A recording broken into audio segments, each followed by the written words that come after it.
Chères consoeurs, chers confrères, chers collaborateurs de cabinet, mesdames, messieurs, chers amis. Le contexte sanitaire étant ce qu'il est, nous ne pouvions malheureusement pas organiser nos traditionnelles réunions de début d'année sur le panorama fiscal. Pour autant, il nous importait de vous donner toutes les informations nécessaires. Aussi, nous sommes en direct avec plus de 1000 participants. Je donnerai dans un instant la parole à nos animateurs, mais avant cela, je tiens à vous exprimer différents vœux et vous présenter quelques orientations que j'entends conduire dans le cadre de cette nouvelle mandature avec les élus qui m'accompagnent.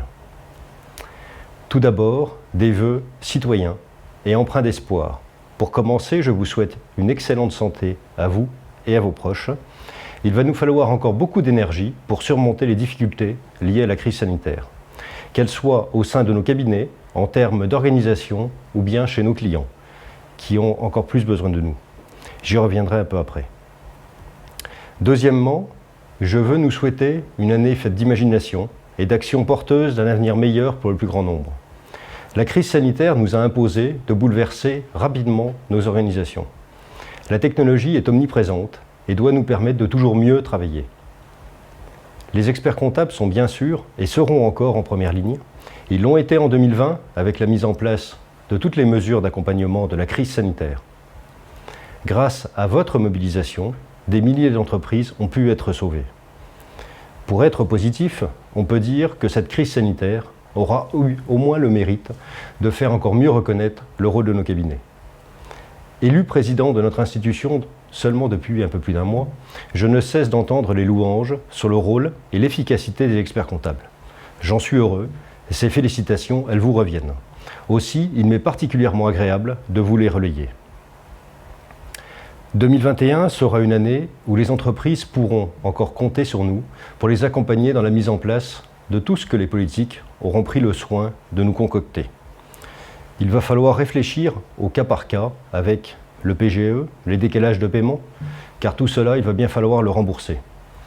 Nous allons devoir suivre nos clients pour surveiller leur viabilité et leur solvabilité.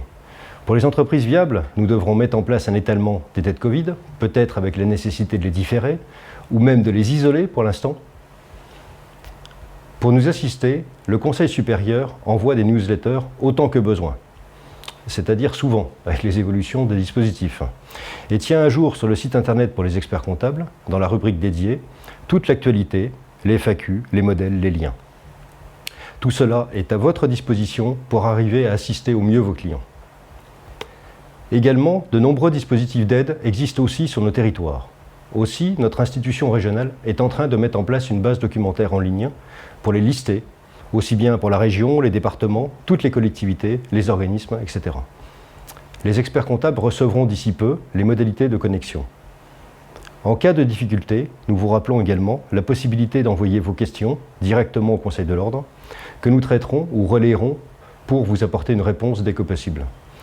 Nous pouvons aussi remonter des difficultés sur les dossiers, cas non prévus, problèmes d'interprétation. Et oui, une année 2021 qui s'annonce bien. Maintenant, je souhaite vous parler des orientations de notre ordre régional. Suite à nos élections ordinales, notre conseil régional a été largement renouvelé en décembre dernier. Il s'est rajeuni et largement féminisé avec une stricte parité. C'est un grand honneur pour moi de présider notre institution avec cette nouvelle équipe. Et je tiens à vous remercier de votre confiance. Je suis très fier de succéder à Jean Comtois, qui s'est largement dévoué pour notre institution. Il m'importe de le remercier, ainsi que les élus qui l'ont accompagné au cours des 4 dernières années. Leur engagement a été total, dans un mandat très compliqué. Tout d'abord avec la disparition de notre ami, Jean-Luc Barson, à qui nous pensons encore beaucoup, et qui serait très fier et heureux de l'implication de son équipe et de la poursuite de ses projets. Et il y a eu aussi la durée du mandat finalement prolongée de 2 années. Une mention spéciale pour les membres du bureau qui ont renforcé considérablement leur mission pour soutenir leur président. Jean Comtois a fait ce que peu auraient accepté. Et il l'a fait évidemment au pied levé, avec tout l'engagement qu'on lui connaît, et ainsi permettre à notre institution de fonctionner. C'est admirable. Merci Jean, merci à toute l'équipe. Les nouveaux élus poursuivront les travaux nécessaires au bon fonctionnement de notre profession, à sa qualité et donc à sa crédibilité. Notre Conseil de l'Ordre sera toujours vigilant au maintien de la confraternité, indispensable pour maintenir la force collective de notre profession. Notre action sera articulée autour de 3 objectifs majeurs. 1. Mieux faire connaître les métiers exercés par les experts comptables et surtout leur utilité sur l'ensemble du territoire. 2. Renforcer l'attractivité de notre profession auprès des jeunes et aussi l'élargir à d'autres filières. 3. Au cœur des transformations numériques prévues, avec notamment la généralisation de la facture électronique. Les entreprises auront besoin de nous et nous devons être leur solution, comme nous le sommes d'ailleurs toujours. En synthèse, notre conseil régional sera au service des consoeurs et des confrères, du développement des cabinets et de leurs clients, au bénéfice de l'environnement économique et social. Voici donc les messages que je souhaitais vous adresser en ce début de mandature. J'en viens à présent à la rencontre d'experts de ce soir, car il est essentiel de connaître les nouvelles mesures pour bien conseiller nos clients. Avant de vous présenter nos intervenants, je tiens à remercier nos fidèles partenaires qui nous accompagnent ce soir dans l'organisation de cet événement. Leur soutien est important. Je veux donc citer et remercier la Banque Populaire de Bourgogne-Franche-Comté, le Crédit Agricole de Champagne-Bourgogne, le Crédit Agricole de Franche-Comté et notre organisme de formation IRF Bourgogne-Franche-Comté. Un grand merci à eux. J'appelle maintenant Patrick et Olga à venir me rejoindre. Bonsoir. Bonsoir. Bonsoir, Monsieur le Président. Bonsoir. Patrick Viaud est directeur des études fiscales du Conseil supérieur et responsable fiscal d'Infodoc Expert. C'est un habitué de nos réunions de début d'année.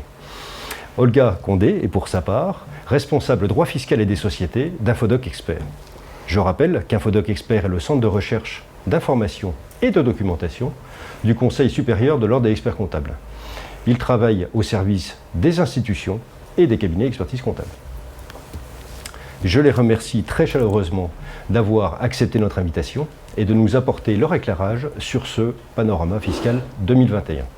Enfin, je précise que vous avez la possibilité de poser des questions via le chat à la fin de la conférence en compagnie de la vice-présidente en charge de la communication, Delphine Artaud. Nous poserons vos questions en direct à nos intervenants. N'hésitez pas donc à poser des questions au fur et à mesure de l'animation. Maintenant, je m'arrête. Je vous remercie de votre attention et vous souhaite une excellente conférence et encore une très bonne année 2021. Patrick, Olga, c'est à vous. Merci, Monsieur le Président. Merci, Monsieur le Président.